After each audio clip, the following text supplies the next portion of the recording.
Shalom, salam damai. Kita lanjutkan dengan kitab Keluaran bab 13 dengan judul perikop Ketetapan tentang anak sulung, hari raya roti tidak beragi. Berfirmanlah Tuhan kepada Musa, "Kuduskanlah bagiku semua anak sulung, semua yang lahir terdahulu dari kandungan pada orang Israel, baik pada manusia maupun pada hewan. Akulah yang ampunnya mereka." Lalu berkatalah Musa kepada bangsa itu, "Peringatilah hari ini, sebab pada hari ini kamu keluar dari Mesir, dari rumah perbudakan, karena dengan kekuatan tangannya Tuhan telah membawa kamu keluar dari sana. Sebab itu tidak boleh dimakan sesuatu pun yang beragi.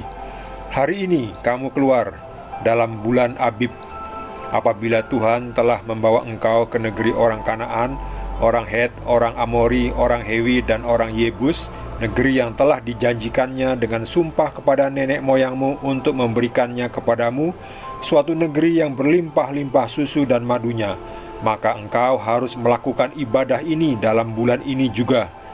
Makanlah roti yang tidak beragi 7 hari lamanya, dan pada hari yang ke-7 akan diadakan hari raya bagi Tuhan. Roti yang tidak beragi haruslah dimakan selama 7 hari itu. Sesuatu pun yang beragi tidak boleh dilihat padamu, bahkan ragi tidak boleh dilihat padamu di seluruh daerahmu. Pada hari itu harus kau beritahukan kepada anakmu laki-laki, ibadah ini adalah karena mengingat apa yang dibuat Tuhan kepadaku pada waktu aku keluar dari Mesir.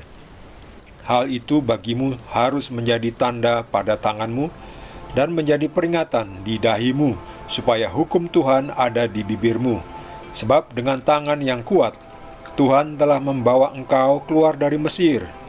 Haruslah kau pegang ketetapan ini pada waktunya yang sudah ditentukan dari tahun ke tahun.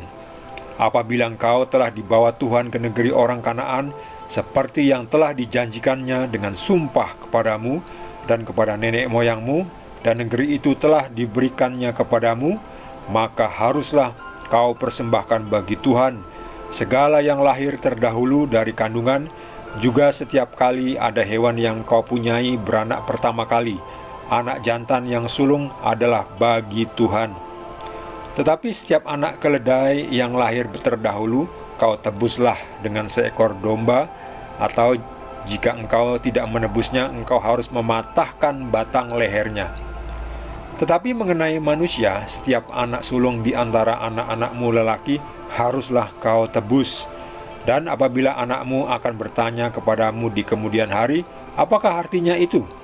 Maka haruslah engkau berkata kepadanya, dengan kekuatan tangannya Tuhan telah membawa kita keluar dari Mesir, dari rumah perbudakan. Sebab ketika Firaun dengan tegar menolak untuk membiarkan kita pergi, maka Tuhan membunuh semua anak sulung di tanah Mesir, dari anak sulung manusia sampai anak sulung hewan. Itulah sebabnya maka aku biasa mempersembahkan kepada Tuhan segala binatang jantan yang lahir terdahulu dari kandungan. Sedang semua anak sulung di antara anak-anakku lelaki ku tebus.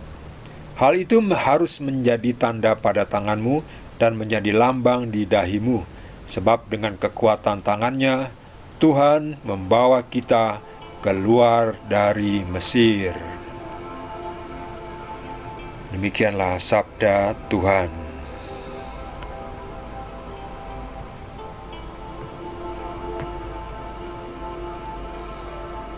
Tuhan memberikan ketetapan, aturan tentang anak sulung, bahwa setiap anak sulung harus ditebus. Di orang Israel itu setiap anak sulung harus ditebus dengan domba. Sedangkan untuk hewan-hewan, setiap anak sulung haruslah dikorbankan, dipersembahkan. Anak sulung hewan itu harus yang jantan harus dikorbankan, dipersembahkan bagi Tuhan. Akulah yang empunya mereka. Ini dia. Jadi ini ketetapan yang diberikan Tuhan kepada orang Israel Tujuannya apa? Tujuannya supaya orang Israel mengingat bagaimana Tuhan dengan tangan yang kuat telah membawa orang Israel keluar dari perbudakan di Mesir. Dan pada bulan Abib itu ya, jadi bulan Abib, hari ini kamu keluar dalam bulan Abib,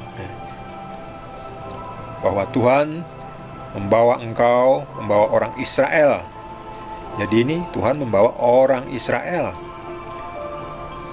Musa itu juga orang Israel. Jangan dibolak-balik ya. Sekarang ini kan banyak pemutarbalikan fakta ya. Ada yang mengklaim Musa bukan orang Israel.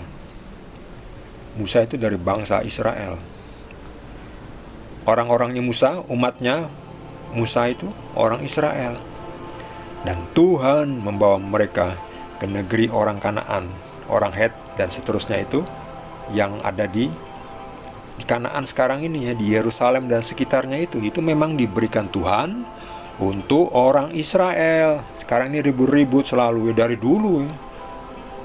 Dari dulu sejak Israel merdeka kembali ke tanahnya tahun 48 dengan resmi menjadi negara Israel. Wah, sejak itu ya diserbu terus ya. Dibilang mencaplok lah, dibilang menindas lah, dibilang genosida lah, macam-macam ya. Padahal itu memang tanahnya orang Israel, sudah dari ribuan tahun, 3000 tahun lalu sudah diberikan Tuhan kepada orang Israel. Orang Israel keluar dari Mesir. Jadi Tuhan yang empunya langit dan bumi dengan tangan yang kuat membawa orang pilihannya, bangsa pilihannya menuju ke negeri orang Kanaan, orang Het. Jadi orang-orang Het, orang Amori, orang Yebus nih memang disuruh pergi ya. Ya maunya Tuhan ya. Yang punya sertifikat itu Tuhan. Yang orang-orang ini kan hanya menepati secara ilegal ya. Tapi sekarang itu dibolak-balikan faktanya. Dibilang Israel menghuni secara ilegal tanah Palestina. Padahal waktu itu ya memang punyanya orang-orang ini ya. Tapi terus diberikan kepada Israel. Jadi sekarang itu memang dari dulu sampai sekarang tetap milik Israel. Siapa yang memberikan? Yang memberikan Tuhan, yang mencipta bumi ini, yang mencipta langit dan bumi. Kalau sang pencipta langit dan bumi mau memberikannya kepada orang Israel, siapa manusia yang coba mencegahnya, yang coba menyangkalnya? Jangan-jangan nanti malah disikat oleh Tuhan ya, seperti Tuhan menyikat, membunuh anak sulung dari orang-orang Mesir ya. Jadi janganlah membenci bangsa Israel lah ya.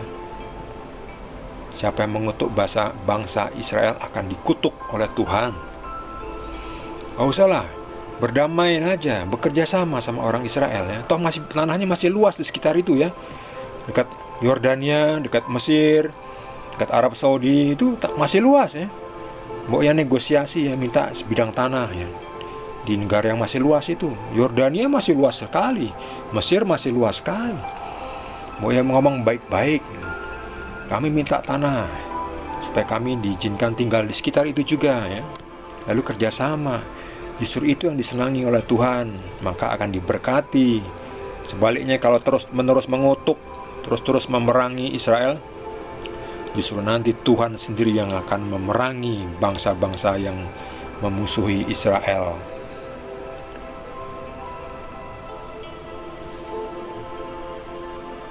Di sini dikatakan roti tidak beragi ya, menjadi pengingat bagaimana waktu itu orang Israel harus segera makan, bergegas-gas untuk pergi ya.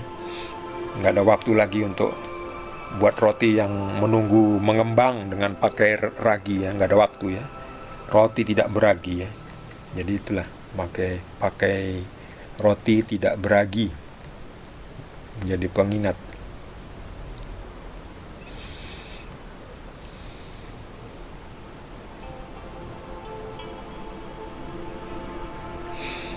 semua anak sulung di antara anak-anak di Israel, anak-anak lelaki harus ditebus. Ini dikutebus oleh Musa.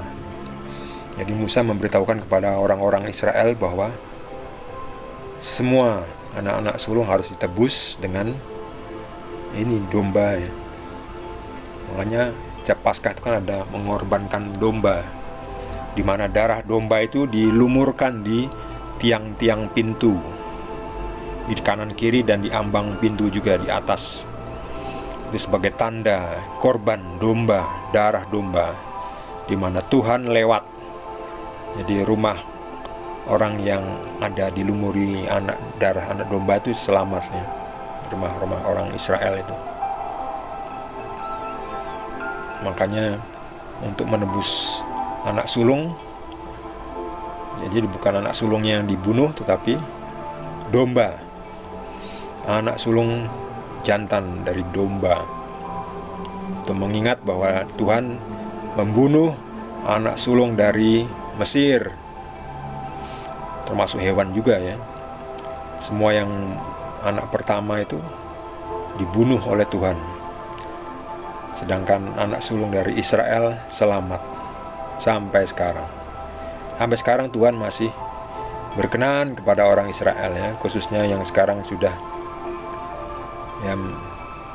mengikuti Tuhan Yesus ya. Waktu dulu Yesus belum datang, tapi sekarang sudah datang. Kita yang bukan orang Israel, kita juga sekarang diangkat menjadi bangsa pilihan, umat pilihan, yaitu dengan perjanjian baru. Di dalam Yesus, Tuhan itu sendiri yang memiliki tanah di bumi ini, yang mencipta langit dan bumi, memberikan perjanjian baru kepada kita. Diselamatkan melalui pembaptisan, dilahirkan kembali di dalam Roh Kudus, dalam Roh Bapa, Putra, dan Roh Kudus. Kita ikut ambil bagian dalam keselamatan.